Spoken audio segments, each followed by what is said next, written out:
Бул эски имарат Кара Булуң айылынын мурдагы бала бакчасы. 25 балага гана ылайыкталган бакчада 70 бөбөк тарбияланып келген. Бөлмөлөр тар болуп, эч кандай шарты жок, авариялык абалга кептелген эле. Азыр эми айылга жаңы бала бакча курулуп, элеттиктердин кубанычында чек жок. 100 орундуу жаңы бала бакча күз менен пайдаланууга берилген. Учурда мында кичинекейлердин күлкүсү жаңырып, мектепке чейинки программаны өздөштүрүшүүдө.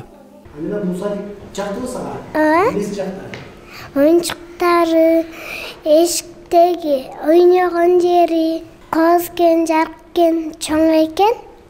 Bu yakta oyuncaklar köp, sadiktagı çoğ, jarık.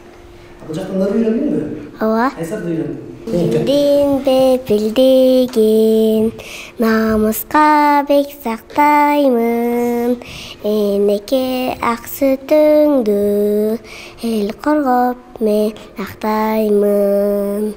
Kasa jeybiz, tamak jeybiz, jat uktaybiz, kompot içiyoruz, peşende jeybiz. Tebebiz çuğayak, tamanda siğalak, tentektey degen süptelebel jumayat. Мирсон, сен машинаны куруп атасыңбы? 14 жылдан бери тарбиячы болуп эмгектенип келген Айжанат Нуракунова мындай шарттагы бала бакчаны жылдап эңсеп келишкенин айтат. Жаңы бакчада балдардын ойноочу, уктоочу жайлардын баары керектүү шарттар менен камсыздалган. Ой, бала бакчадан кеткибиз келбей калды. Ушул убакта эмгек кылып, ушул жактан кеткибиз келбей эле, жөн эле өзүбүз үйгө жаңы үй кургандай эле ушул жактан чыккыбыз келбей эле, ушул улам бир жери жакшы көрүнүп, улам бир жери жакшы көрүнүп, бир жерин жаңы үйгө киргендей эле болдук да, кыскасы. Бакчада ашпозчуларга да шарттар түзүлүп, кыштын кычыраган суугунда сырттан суу ташуу түйшүгүнөн арылышты. Эми заман талабына ылайык ашканада ысык жана муздак суу чыгып, жапжаңы эмеректер коюлган. Ашпозчулардын болгон милдети бир гана балдарга түрлөп тамак жасоо. Мурунку ашкананын шарты аябай эле начар болчу. Ал убактарда иштеп жүргөн кезде суларды ташып кирип, ташып чыгып идиштерди жууп, ошончо суу да ичинен чыкчу эмес. Асыл условия аябай жакшы болду. İçinden çıkıp mumday konforkada çok bolçu, bul konforkalar geldi, mumday stilaşlar geldi, aybay slovия жақшы oldu.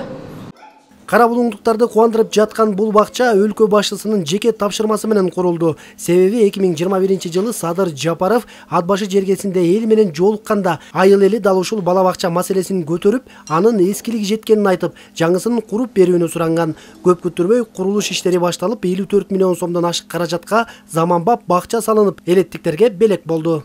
Бардык азыркы талапка жооп бергидей типтүү паровой отопление, суусу чыгат ичинен. Ар бир группа өз-өзүнчө, тайпалар өз-өзүнчө балдары тарбияланат, бири-бирине аралашпайт. Ажатканалары, тамак ичүү жери, ойночу бөлмөсү, уктоочу бөлмөсү, ар бир бөлмөнүкү өз-өзүнчө, ар бир тайпаныкы. Мындан тышкары ат башынын Баш Кайыңды айылында да 120 орунду 2 кабаттан турган бала бакчанын курулушу башталган. Ага өлкө казынасынан 72 миллион сомго жакын акча каралган. Теңир Тоо жергесинде билим берүү тармагы боюнча былтыр 23 мектептин курулушу жүрсө, анын 4-өө пайдаланууга берилди. Ал эми 6 бала бакчанын жаңы имараты түптөлүп, анын экөө бөбөктөр үчүн эшигин ачты. Курулуш иштери бул жылы да уланат. Нороз Аблаев, Нарын жаңылыктары.